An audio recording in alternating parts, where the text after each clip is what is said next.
Finally, for our last speaker of the day, we have from Tuscaloosa, Alabama, Victoria A. Farr, who will be here to speak with you about the Social Security disability laws. And when it comes time for Q&A, we will also have a member from the Social Security Administration speaking as well.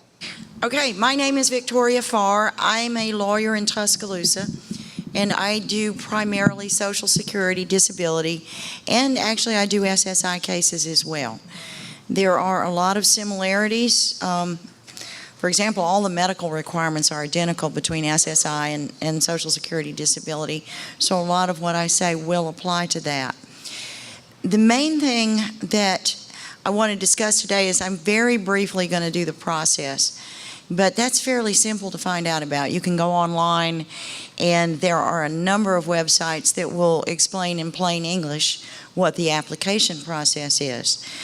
What I really want to focus on are some things that I have seen that claimants are having problems with. Things that you can do to increase your chances of getting it if you decide that you're ready for it. Things you can do to actually be eligible for it that you might not know about, so that you're losing your benefits if you're not doing now. Just a few things that I've seen so many people have so many problems with this, and it's very frustrating to see someone who has a significant disability, terrible problems functioning, but somehow or another they have managed to get to the point where they're not eligible for any kind of benefit. Doesn't matter how disabled they are, or at least no Social Security benefit. Now, the first thing I want to talk about is what is disability. Disability is different. Everybody has a different definition. The definition that doctors use today are not the same ones that Social Security uses. Social Security's definition of disability is not the same thing if you have private disability insurance through your employer, not the same definition. So today we're going to talk about Social Security disability. And disability for Social Security and SSI is described as the inability to engage in substantial gainful activity because of a medically determinable mental or physical impairment which can be expected to result in death, or has lasted or can be expected to last for 12 continuous months. All of those things matter. Every one of those phrases or words matters. Substantial gainful activity has a very definite definition. Medically determinable impairment, again, that means something very special in Social Security. So it's not just, you're sick and you're having trouble working. I mean, all of these things are important. The first thing you're going to need to do, I'm going to assume that you're working, because I've run into more and more people lately who are trying to make the decision if this is right for them. Do I quit working, or if I've quit working, do I apply? I can't really help you make the decision that it's time to quit work. I think that's way too personal. Even as a legal advisor, I can tell you what the law is and what to expect if you do, sort of. But I can't tell you if it's time for you to quit working. That's a decision you need to make with your family, with your friends, and with your doctor. But if you do believe that you ought to quit work, or if you have quit work, then you need to apply. You need to go ahead and apply relatively quickly, and I'll come back to that later on why you would apply. Now, you can apply for Social Security disability online. You can't really apply for SSI, but there are some boxes you can check, and you can fill out some of the medical forms, so you can apply partially for SSI online. But if you check the right things, they will call you and set up appointments, and you can do it over the phone or in person. Over the phone's easier and works just as well. But you need to go ahead and apply. After you apply, what happens is that there are several different branches of Social Security. So the person you applied to is not the person who's going to be deciding your case.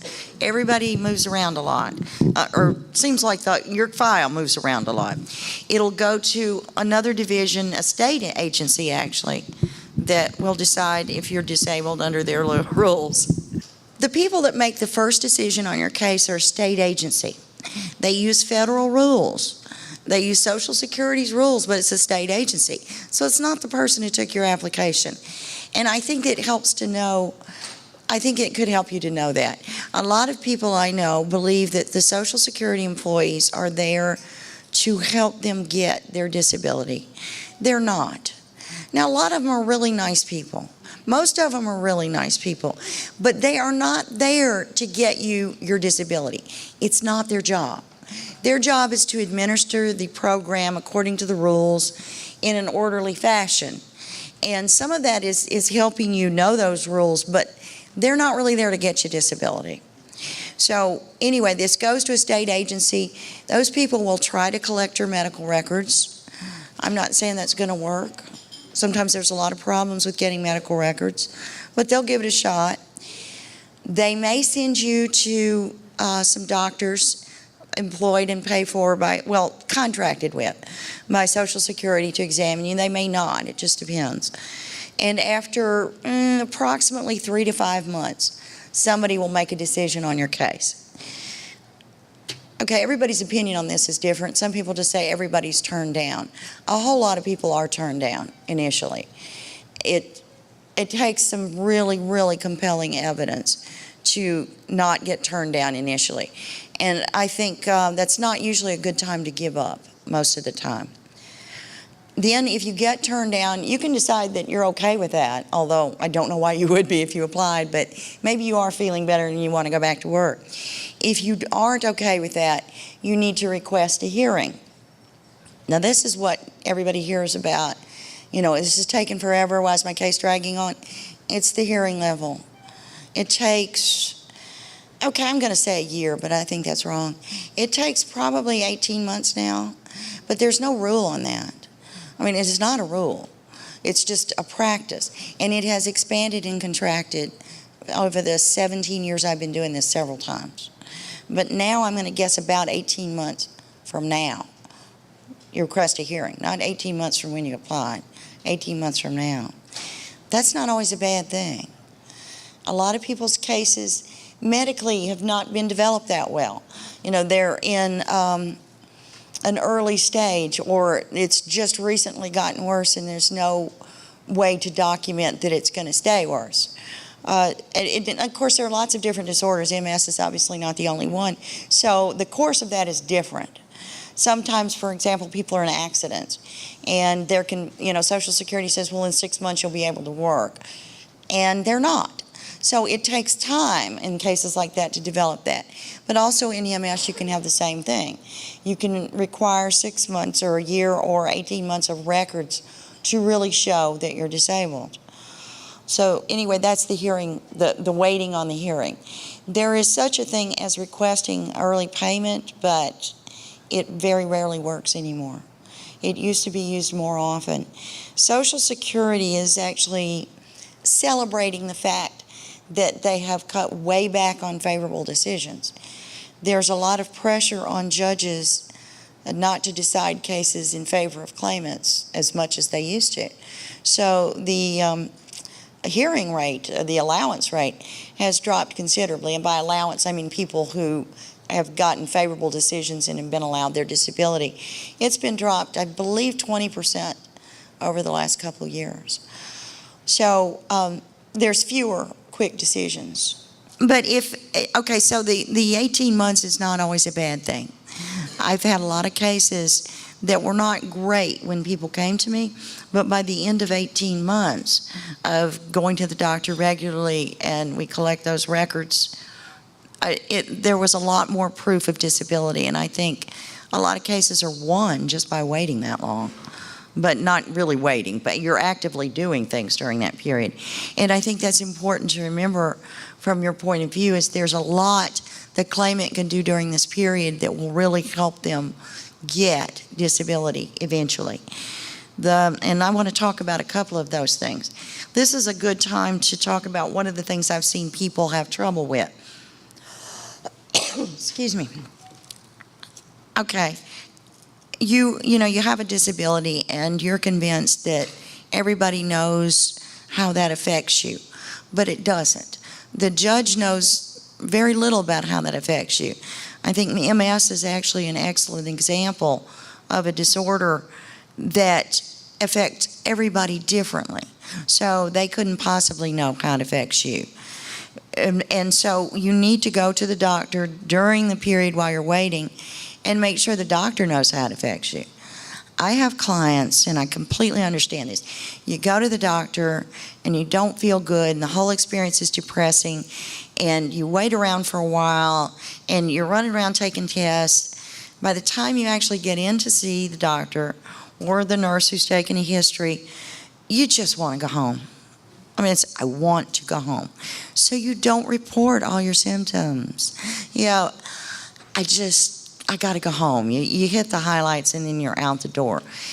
One of the things you need to do if you have a disability case during this year, 18 months, whatever it is before your hearing, it could be 2 years. Don't call me if it's longer and say, you said it was a year, but it could be longer. Report all the problems you have to your doctor. That's one of the important things that people need to do. They also need to go to the doctor.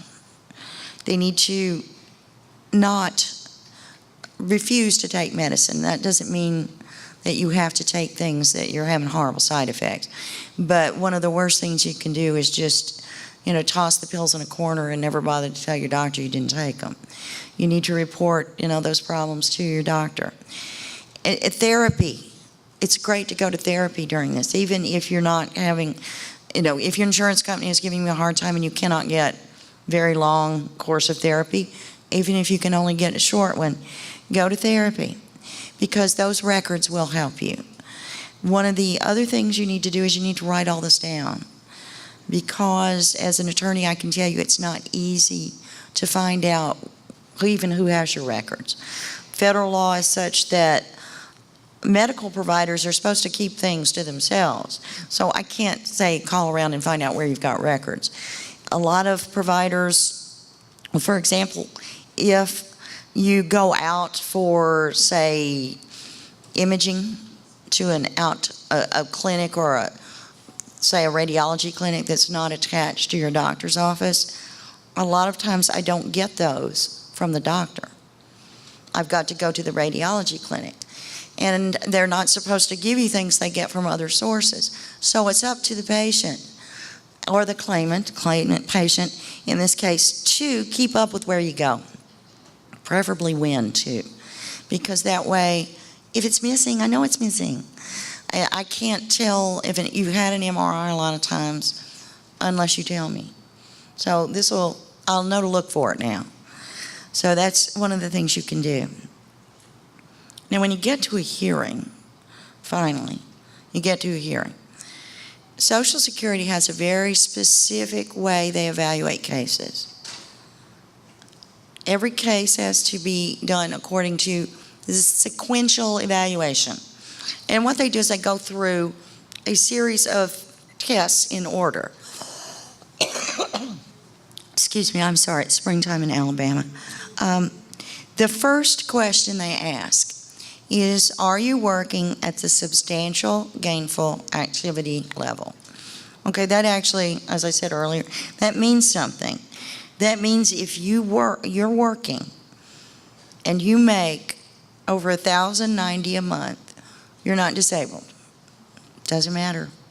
Doesn't matter what you have. They're not even asking at this point what condition or impairment you have. If you're working and you're making this much, gross, not net. If you're making this much, then you're not disabled. Because disability is the inability to engage in substantial gainful activity. So you cannot be working at that level. Now, I would suggest that it's pretty iffy nowadays to work at any level while your case is pending. But definitely if you make more than this, you're not going to get disability. They cut you off right then without even looking any further. Now, assume you get past that test, you're not making that much. The next thing they do is they look at your impairment. And that's what they call everything that's wrong with you, no matter what it is. It's an impairment, mental, physical. That's just the Social Security lingo for it. And they look to see if it's severe under their rules. And severe is a specific thing under Social Security's rules. And it's really not that hard to be a severe impairment. It's not enough to be disabling, but severe is not that high a barrier. It is, however, higher than it used to be. But the key here is it's got to be medically determinable, which means that it's got to be something you're being treated for. If you're not being treated for it, it doesn't exist, essentially. They won't even really look at it. Unless, for example, I'm sorry, excuse me. Unless, for example, it's something, what would be an example? Possibly something like obesity. Oh, thank you, water. Something like obesity that you may not be being treated for, but it affects other organ and body systems. Could be severe, but it could also affect your disability. So that's something that you don't have to actually go to a doctor and be treated for. But I have that problem with clients all the time. They will, for example, have, I don't know what's an example, arthritis, or they'll be treated for back problems, and then they will wrench a knee that they did several years ago and got a lot of treatment for it, and they're not doing it now, and it really hurts.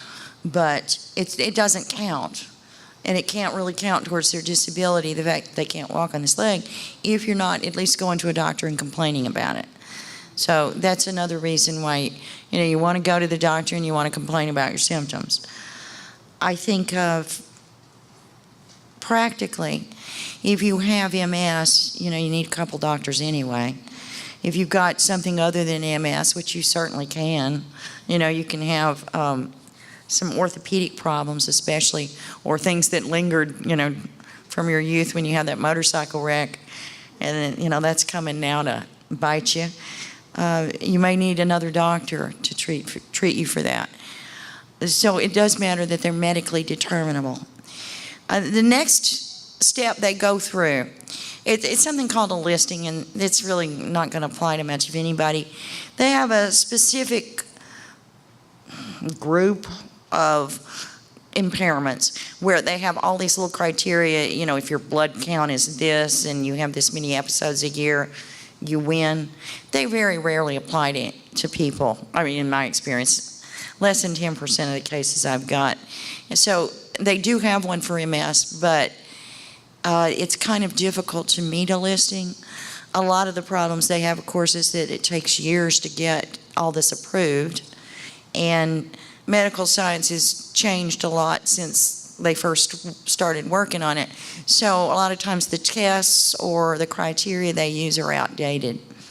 It's not going to, it does come up, but it's not likely to come up. So if you don't meet that, then they kind of look at what you can do. And this is what you can still do. Okay, you've got physical and mental impairments, but you can still do certain things. And this is where they look at how much can you lift? How much can you walk? How many hours a day can you work? What are mental impairments? Can you understand, remember, and carry out simple instructions? Do you get along well enough with others to not fight with the boss and coworkers all the time? That's because of an impairment, though, not just because you're a jerk. But it happens. People with certain mental disorders decompensate at work, and that causes a lot of problems. So they look at whether you can deal with stress. And ordinary work stress. I'm not talking extraordinary air traffic controller stress. I'm talking ordinary work stress. But they look at all those things and come up with what they call residual functional capacity. And that's really the heart of whether you can work or not. Is they look at that and say, okay, you can still work, 8 hours a day. You can lift 20 pounds occasionally, which is up to a third of the day.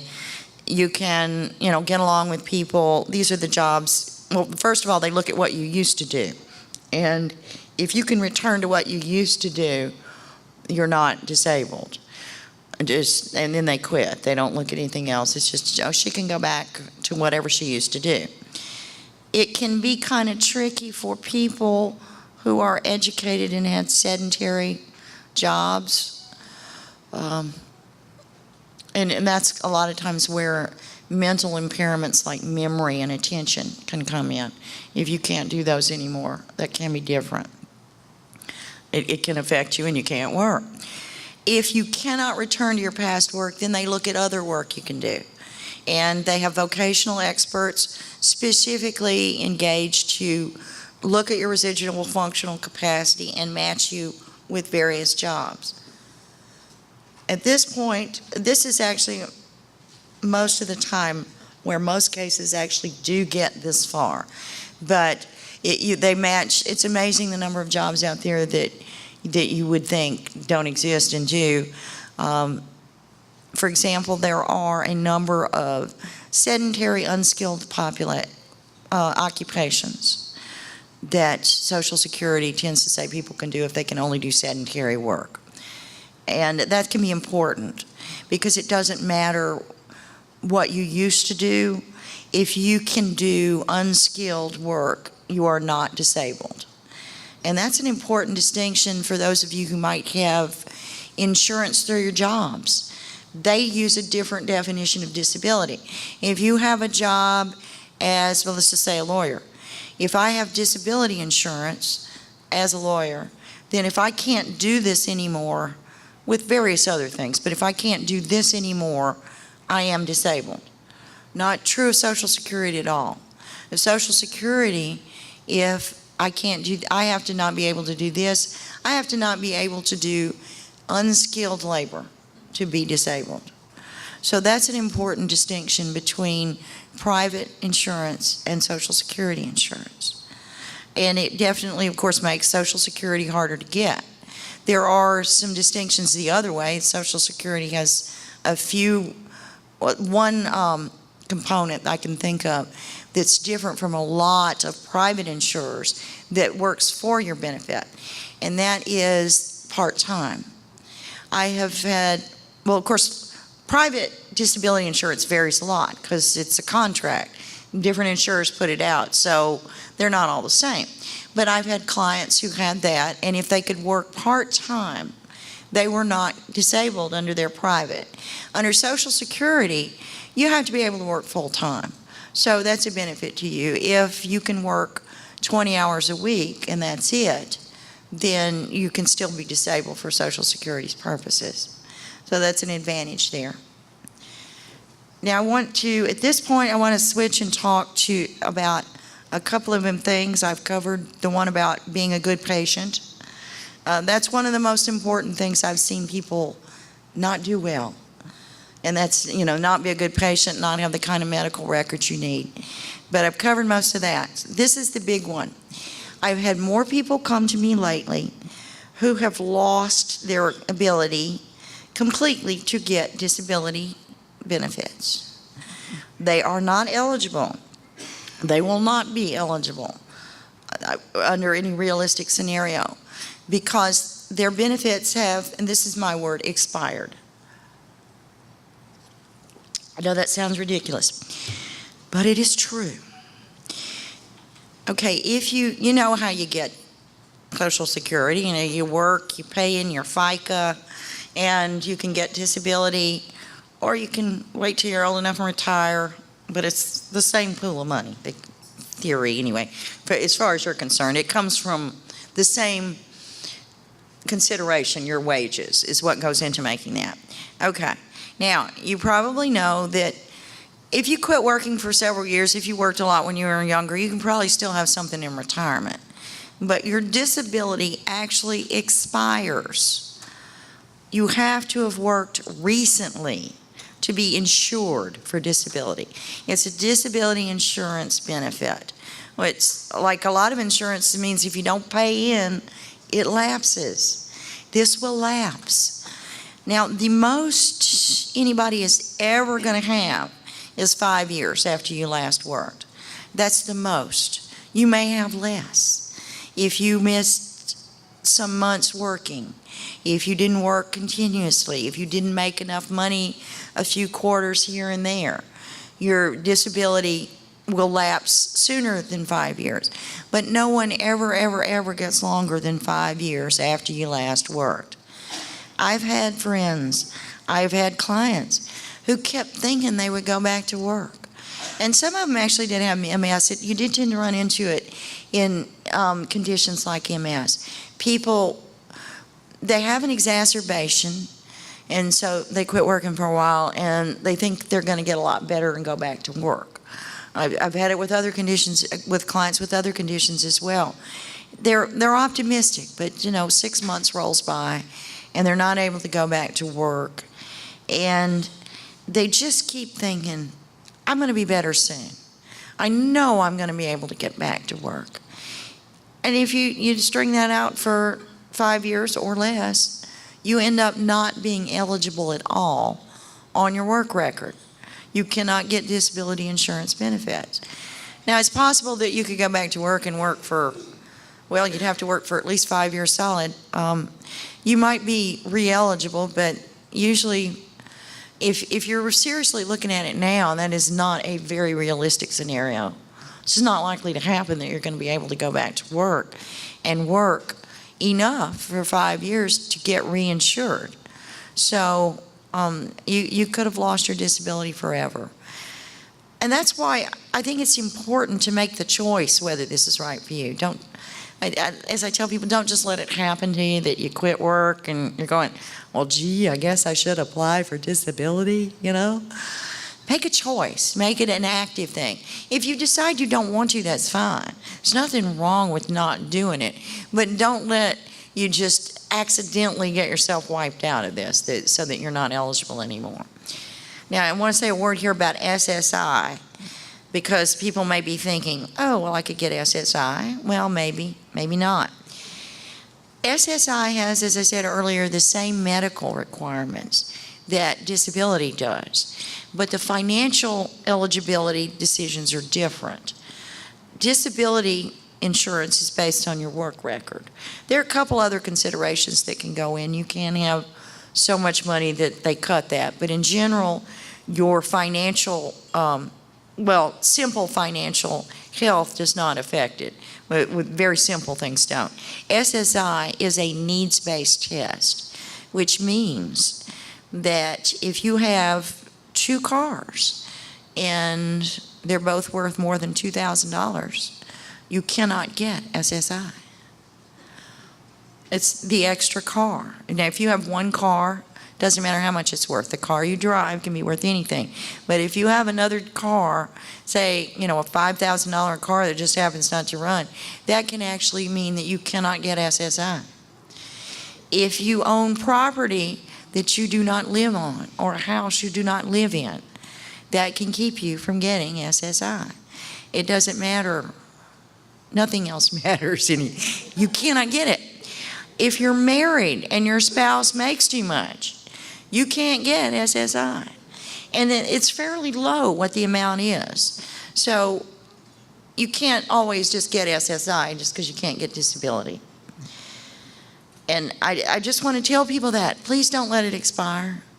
I got 3 or 4 clients right now who, we've got to try to prove that they were disabled in 2009. And frankly, as I've told them, that's not very realistic. I don't think we can do that. Now, in 2010, we probably could have, but not now. You can't go. It's hard to do that. And there are a lot of other practical problems with trying to go way back. So it's very difficult to get disability. A couple other things I just want to briefly mention. In all cases, this is a legal thing, okay? So like all cases, it's a litigation thing, and some of what you read and see on TV is applicable. One of the things that you got to remember is you got pretty much 3 parts to every case. Actually divided up a lot more, but you got 3. You've got what's true. Am I disabled? And that's something that I think most of my clients are disabled. But part 2 is, can I prove it? And that's key. Can I prove it? And a lot of that, where I keep harping on the whole doctor thing, I keep coming back to that. That's the biggest part of it, is go to the doctor. Complain about what's wrong with you. Because medical records are going to be I'm going to say 80% of your case. 80% of winning your case is, do you have good medical records? But there's another component, and this is becoming more important. It's always been important, but it's more important now that Social Security wants judges to quit deciding in favor of people. And that is, you want to make the judge want to help you. So that's a matter of not pretending to be something you're not, because that's never a good idea. These judges see people testify day in and day out.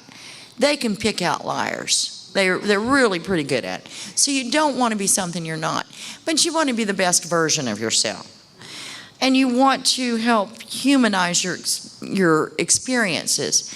So you've got to learn to describe how you function in a way that gives the judge a picture. And if you really are having significant problems functioning day to day, and you describe that well for a reasonably normal, let's just say one of our friendlier judges, some of the more receptive judges, you've got a much better chance of winning. They're going to want to help you once they find out what difficulty you're having. But you have to describe that. I can't do it for you because I'm not living it. And what I say is not evidence, so that doesn't help you. But those are really just highlights. I know that's skipping around, but like I said, there's lots of stuff online where you can just go get the general process. Just please don't let your benefits expire before you apply. Just don't do it. I don't want anybody in this room or anybody you know to do it. Tell everybody you know. After you quit working, your benefits expire. And I think now it's time for questions. Yes, ma'am. All right. Okay. Hi, I'm Jordan Griffin. I work for the Social Security Administration in the Birmingham office, and I am a claims rep. My job is to take claims and pass them along to the state agency, DDS, Disability Determination Services. And then once the decision comes back, I process it, or our payment center processes the checks. I want to clarify something. Social Security disability and SSI are two different things. SSI is supplemental security income. It is a needs-based disability program for people with limited financial income and resources, okay? SSI comes with Medicaid. So if you have lower income and resources, you potentially qualify for SSI, and that is funded out of the U.S. Treasury funds directly. Social Security is the agency, and under Social Security's umbrella, we have Social Security Disability, Social Security Retirement, Social Security Survivor Benefits. She has been speaking of Social Security Disability, SSDI, and that does have some earnings history requirements and would have some earnings limits if you chose to go back to work during or after the process. But I just want to clarify, SSI, Supplemental Security Income, is different than SSDI, Social Security Disability. Social Security Disability comes with Medicare, SSI comes with Medicaid. Well, I mean, that is true, but still. The process is the same, though. The process is the same, and the medical requirements are identical. And you can apply for both at the same time. That's called a concurrent claim. And so a lot of people do apply for both because they can potentially get both. The money comes from a different place, and the eligibility, financial eligibility, is entirely different. But still, I do have clients that don't know the difference, and they get it. And it's really not important to them, frankly. Yeah. I mean... All right, I know this is a real important topic because we get this asked a lot at our support group meetings. I know other support group leaders as well that it comes up in your meetings a lot. It's one thing that we've been asked to sort of bring to our programs, and I hope y'all have enjoyed it. But we do need to get to the question and answering section now, if you don't mind. So Stuart's on that side. I'm on this side again. Real quick, who's got them? Social Security or lawyer? Hi. How long should we wait to expect to get the insurance after you've been approved for disability? Okay, if you... This is over in that direction. Oh, sorry. If you get disability insurance benefits, it's 29 months after you became disabled. 24 plus the 5-month waiting period. Yeah, it's 24 months plus the 5-month waiting period. So that is disability. If you get SSI, you can get Medicaid the month after the month you apply, or the month after the month you become disabled. Questions here? What determines whether you get SSI or SSDI? What determines whether you get SSI or SSDI? SSDI you can only get if you've paid in. SSI you can only get if you meet the income tests. Yes, if you've paid in your Social Security taxes and you're eligible for Social Security benefits such as disability or retirement benefits, SSI, you don't have to have worked and paid into the system necessarily. So we will automatically screen you for any and all programs Social Security has to offer, and some people get both. They get so little in Social Security disability that SSI pays them the difference. The most anyone can get in SSI supplemental security income is $733 or $753 if they're getting some Social Security and some SSI. The average Social Security disability is somewhere in the neighborhood of $1,300. It just depends on how much you've paid in over your work history. On your side, Ken? On this side? You mentioned a possible expiration no more than 5 years after you stop working. Does that stop once you apply for disability?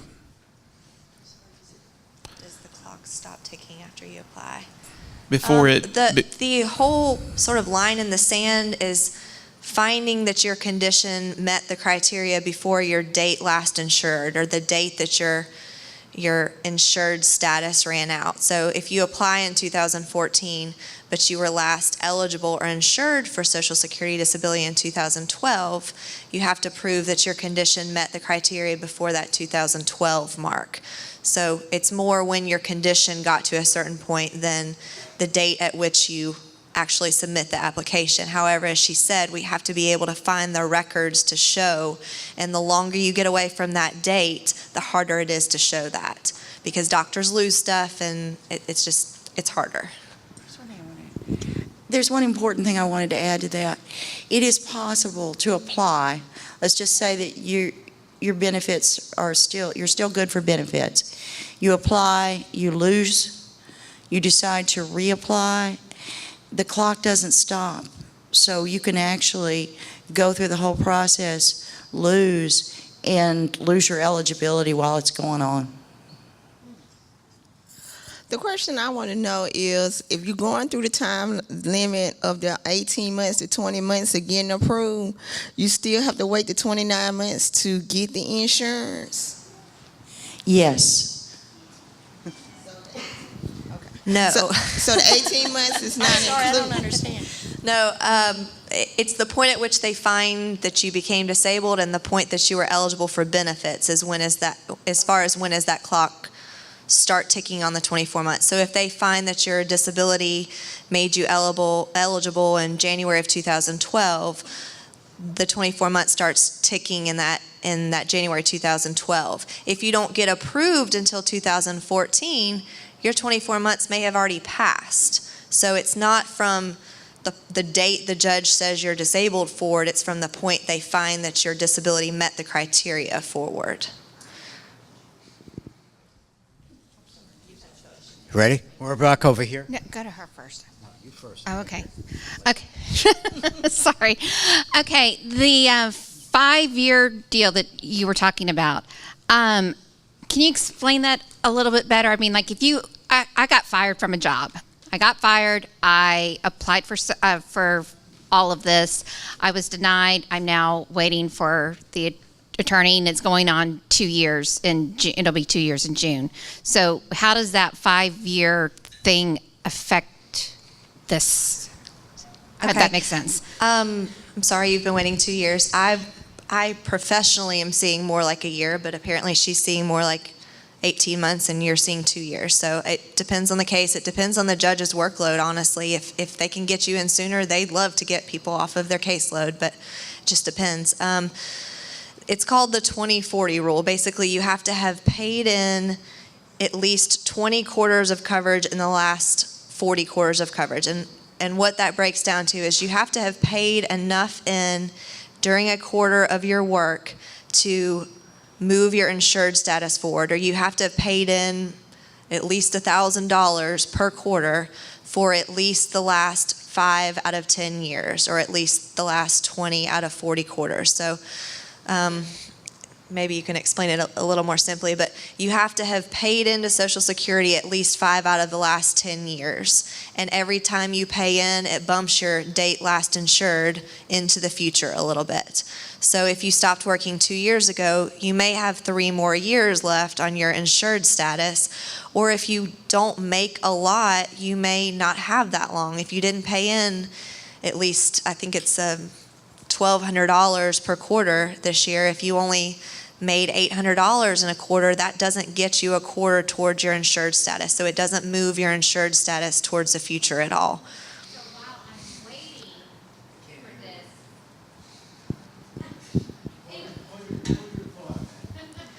My assumption is that you're, during this process, still saying that your condition began at the same time. You're not moving the date that you say you became disabled. So that's still what the judge is going to make his decision on in your case. You're still, when you start the process or when you see the judge, I assume, saying that your condition began on a certain date. That's the date they're concerned about, not the fact that it took a year or two to move forward into the future during your decision. Yes, when you apply for benefits, that's usually when you decide what you're going to say the date is you became disabled. Most of the time, it's when you last worked. And it's actually, that's subject to a lot of change now, though. The judges are trying to make deals and move that into the future. But whenever they eventually decide, whatever they decide, let's say you're disabled, the date you're going to use is probably when you last worked. If if that's what you pick. It can be something else. But that date isn't going to change, and that's the date that's used to figure, okay, am I still insured as of that date? So that's key. That also is when you decide when your Medicare kicks in. So she's right, that date doesn't move. But again, I have seen people that have applied and not been successful and have had their date last insured expire during the whole process. Back on this side. Okay, I've been told that you have to quit work before you apply. Then I've been told you could still work and apply. But anyway, my question is, if you need your insurance, so you're still working, you apply, you get denied. Okay, you can't quit work because you need the insurance, so you need to keep working. Is that hurting you to keep working because you need the insurance till you go through all this rigmarole, or what? It hurts you to work. Well, for one thing, what I was telling you earlier, the SGA, if you gross more than $1,090 a month, you are automatically not disabled. They really do not look any further. So there's that. Now, there's a lot of debate among attorneys about this, and somebody always asks this question. I completely get it. You quit work, it's 2 years later, you're waiting for a hearing, what am I supposed to do? I understand, believe me, but there's nothing I can do about it. I don't work for Social Security. She does, she can't fix it either. It would take Congress to fix that, and they don't really want to fix it. So, but there's a lot of debate among attorneys whether it's worth trying to work at all while your case is on. Different people have different viewpoints. Let me just say that for someone who has quit work and is trying to go back, that can actually help you, but only if you're not successful. I know that sounds kind of weird, but if you start back to work and after a couple months you go, I cannot do this, I have to stop, I think that can help show that you are disabled. But no, you can't work the whole time, because the point is that it's inability to engage in substantial gainful activity. Sometimes I have seen people win a disability case if they were working very little, just a few hours a week, during the case, but I think that's too great a risk these days. I think with the decision, the percentage of favorable decisions dropping so dramatically, I think that's just giving a judge an excuse to decide that you're not disabled and that you really could work more if you wanted to. Question over here, please. I just want to follow up really, Jordan, I didn't catch your last name, Griffin. Is there something that the Social Security Administration puts out, like a flow chart to really explain? Because I found that it's quite confusing. Even the two of you today have been quite confusing.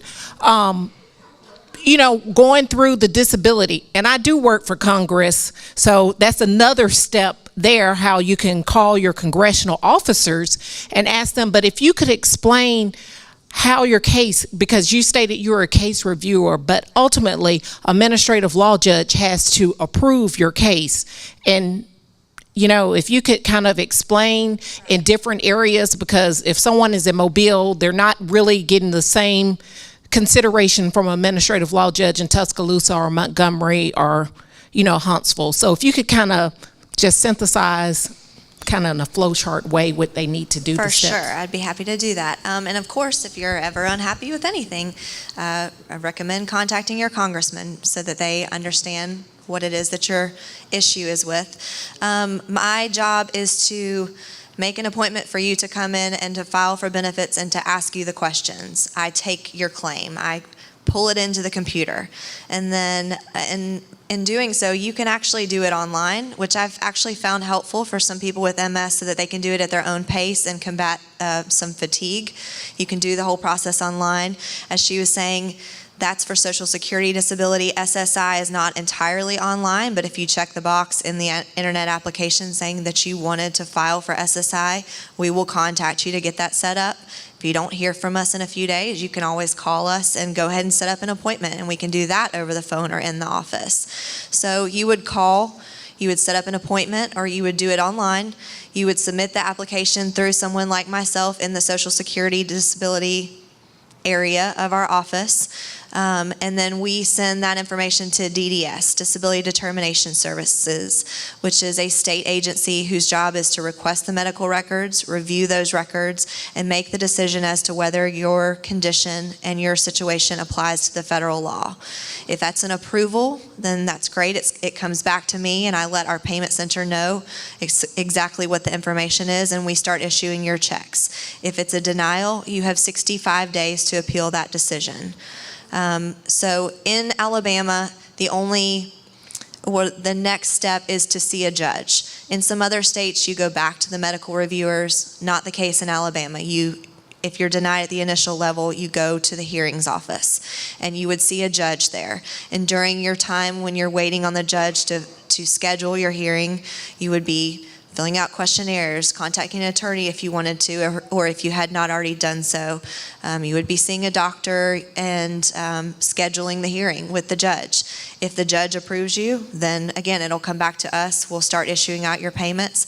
If it is a denial with the judge, you have the ability to file for what's called the Appeals Council, which is the entity that reviews the way the judge went about making his decision. Did he procedurally go about things the correct way? They don't make a decision independent of the judge. They just rule on whether the judge made his decision the correct way according to the policy. And if they say that he didn't, they may send it back to the judge and say, you need to fix this, or may send it to another judge. If you're not happy with the Appeals Council decision, you would have to go to federal court. So, long story short, you can file online or in the office, and it goes from me to the medical people and then back to us if it's an approval.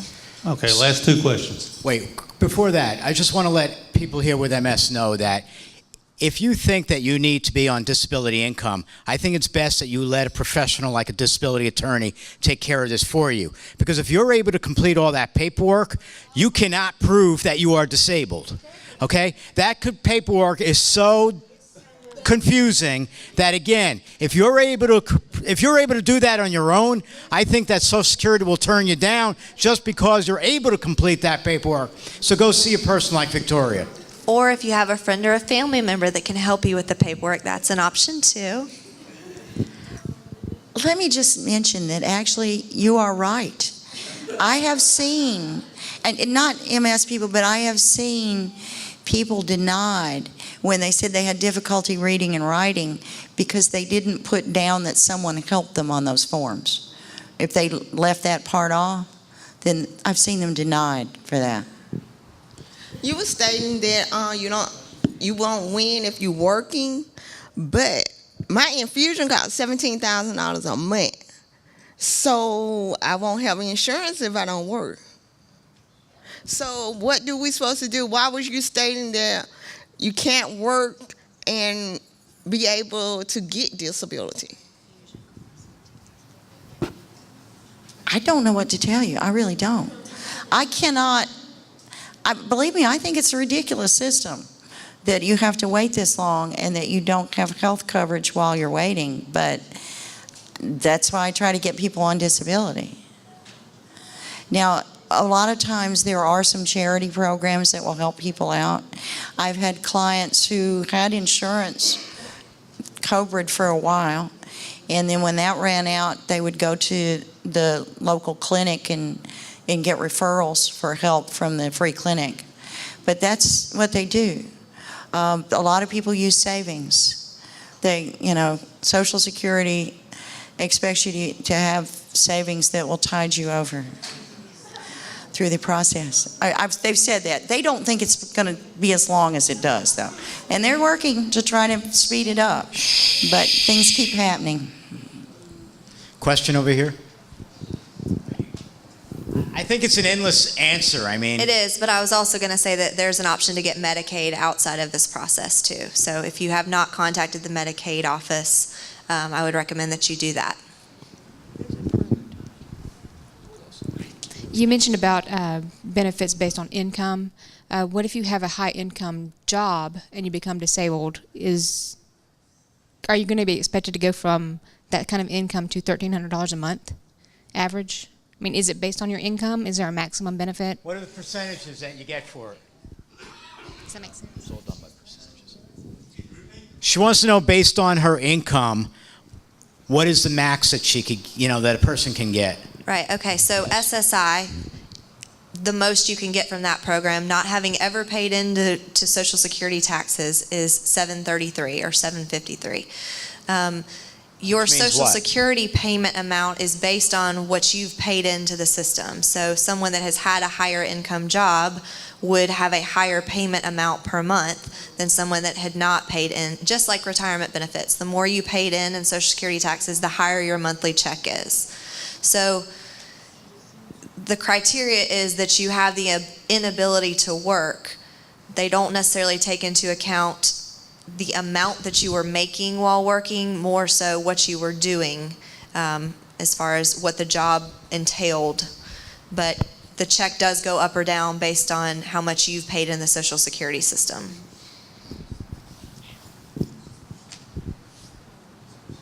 All right, Yeah, thank you. Do you have anything to say about that, Victoria? No, I mean, that's exactly right. It depends on what you paid in. Although I know there is an upper limit, but I don't know what it is right now.